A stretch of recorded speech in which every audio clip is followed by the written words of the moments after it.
اسے foreign exchange کی market بھی، فورن کرنسی کی مارکیٹ بھی بولا جاتا ہے۔ اس مارکیٹ میں ہوتا کیا ہے، آپ روپے دے کر دوسری کرنسی لے رہے ہوتے ہیں۔ فار ایگزامپل جیسے حج پہ یا عمرہ پہ جو ہمارے زائرین جاتے ہیں تو انہیں جو ہے سعودی ریال کی ضرورت پڑتی ہے، تو وہ حج یا عمرے پہ جانے سے پہلے ہی پاکستان میں جو ہے روپے دے کر منی چینجر سے جو ہے وہ سعودی ریال لے رہے ہوتے ہیں۔ تو they are participating in foreign exchange market, they are participating in international financial market.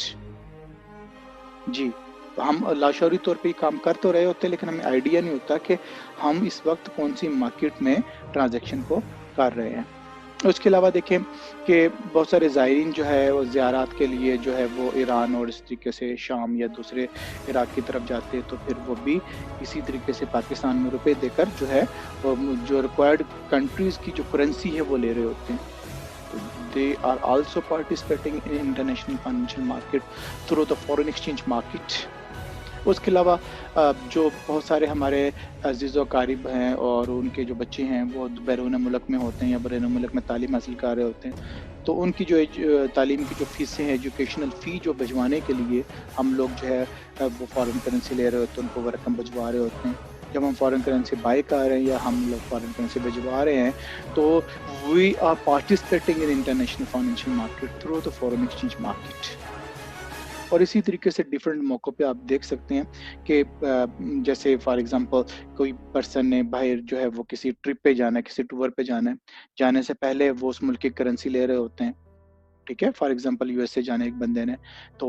وہ پاکستان سے ڈپارچر سے پہلے جو ہے پاکستان میں منی چینجر سے وہ اماؤنٹ لے رہا ہوتا ہے، روپے دے کر ڈالر لے رہا ہوتا ہے، یا جس ملک میں وہ جا رہا ہوتا ہے، جو پھر جس سٹی میں وہ لینڈ کر رہا ہوتا ہے وہاں پہ ایئرپورٹس پہ بھی منی چینجر ہوتے ہیں جہاں پر روپے دے کر وہاں سے وہ دوسری کرنسی جو ہے وہ لے رہے ہوتے ہیں۔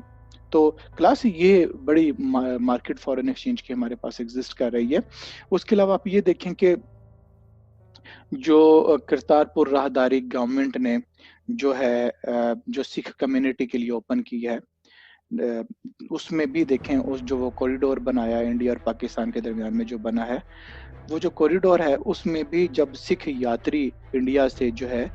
وہ آتے ہیں پاکستان، وہاں پر جو ہے وہ اپنے مذہبی رسومات کو ادا کرنے کے لیے جب وہ آتے ہیں تو وہاں پر بھی انہیں منی چینجر کی سہولت دی گئی ہے۔ وہاں پہ بھی منی چینجر جو ہے کرتارپور راہداری میں پاکستان کے ایریے میں پاکستان نے بھی منی چینجر کی سہولت دی ہے کہ جب وہ پاکستان وہاں سے آتے ہیں دوسرے ملک سے، تو اگر ان کے پاس دوسرے ملک کی کرنسی ہے تو وہ دے کر پاکستانی روپے یہاں پہ لے سکتے ہیں، اور اس سے اپنی جو ہے یہاں پہ اگر کوئی چیز لینے والی ہے، اس راہداری میں کچھ شاپس اور بھی ہیں، وہاں سے وہ چیزیں خرید کر جو ہے تبرک کے طور پر جو ہے وہ لے کے جا سکتے ہیں، کیونکہ ان کے جو بابا جی ہیں، جو گرو نانک ہیں، ان کی جو ہے اس جگہ سے بڑی یادیں وابستہ ہیں، تو وہ ان کے لیے ایک تبرک والی جگہ ہے۔ تو بہرحال ہمارا جو اس میں کنسرن جو اس میں آ رہا ہے، ہمارا جو ٹاپک ہے وہ یہی ہے کہ جو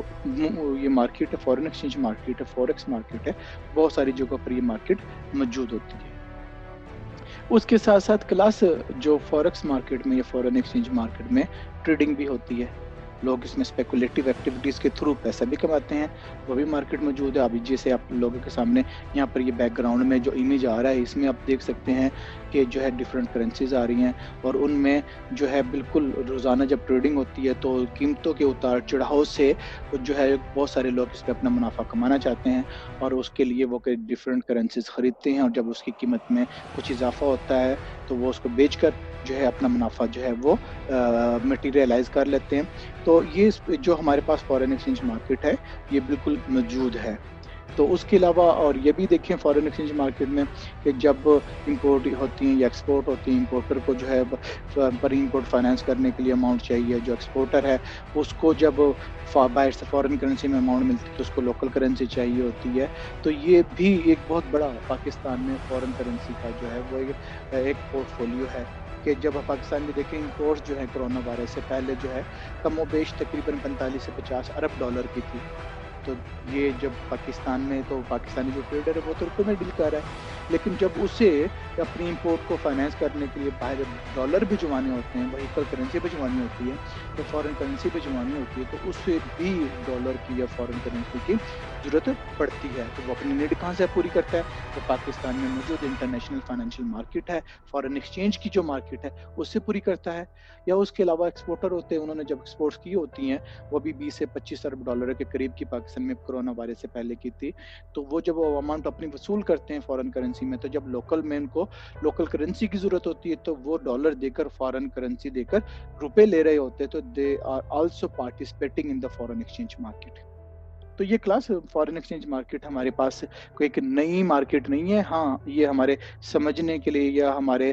جو انڈرسٹینڈنگ کے لیے ایک نئی مارکیٹ یہاں پہ آ رہی ہوگی، لیکن یہ مارکیٹ آلریڈی ہمارے پریکٹیکلی ہماری سوسائٹی میں، ہماری فائنینشیل مارکیٹس میں موجود ہے، اور اس میں جو ہے وہ کام ہو رہا ہے، اور اس میں ٹرانزیکشنز ڈیلی بیسس پہ، روٹین بیسس پہ اس میں ہمارے پاس ٹرانزیکشنز آلریڈی ہو رہی ہوتی ہیں۔ تو یہ جو فارن ایکسچینج مارکیٹ ہے، this is not a new concept for us anyways. We move forward.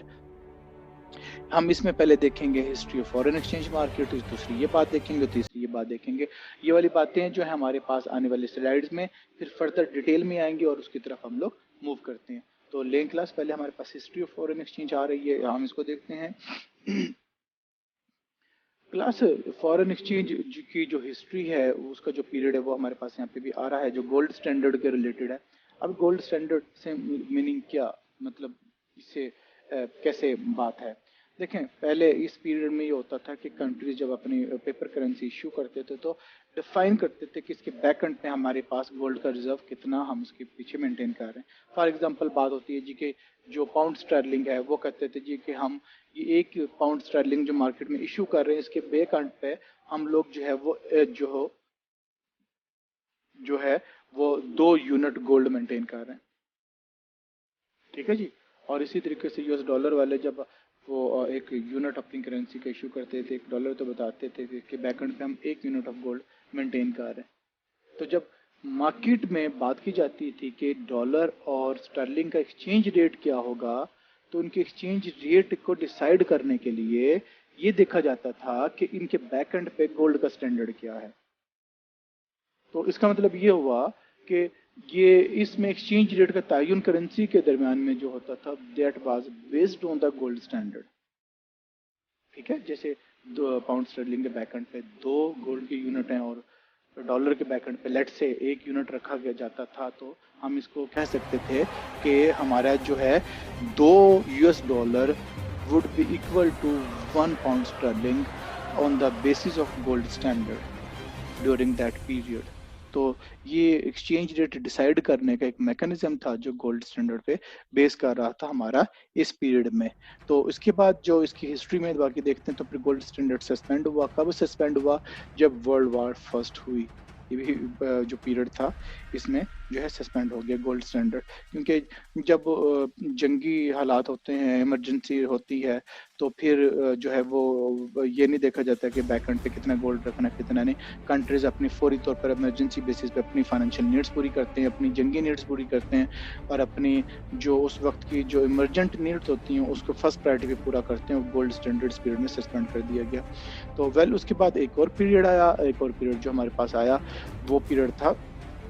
Exchange rate regimes کا پیریڈ تھا، جو ہمارے پاس فکسڈ ایکسچینج ریٹ سسٹم میں آیا 1944 1973 1944۔ یہ وہ پیریڈ ہے 1944 جس میں دنیا کی فائنینشیل ریسٹرکچرنگ ہوئی، بریٹن ووڈز ہوا، IMF بنا، اور IBRD جو ورلڈ بینک اب کہلاتا وہ بنا، اور اس طریقے سے پوری دنیا کی فائنینشیل ریسٹرکچرنگ اس پیریڈ میں ہوئی ہے۔ اور یہ جو پیریڈ 1944 سے آن ورڈ کا پیریڈ 1973 کا پیریڈ ہے، یہ وہ ہے جس میں فکس ایکسچینج ریٹ رجیم دنیا میں پریویل کرتا رہا۔ اب فکس ایکسچینج ریٹ رجیم یہ کیا ہے سسٹم؟ یہ سسٹم بڑا سمپل سا ہے، یہ آپ نام ہی دیکھ رہے ہیں کہ اس میں فکس کیا جاتا تھا بائی دا گورنمنٹ کہ ہمارے ملک کا exchange rate with respect to other countries یہ رہے گا۔ فار ایگزامپل جیسے ہم بات کرتے ہیں جی کہ ہم کہیں جی کہ اس پیریڈ میں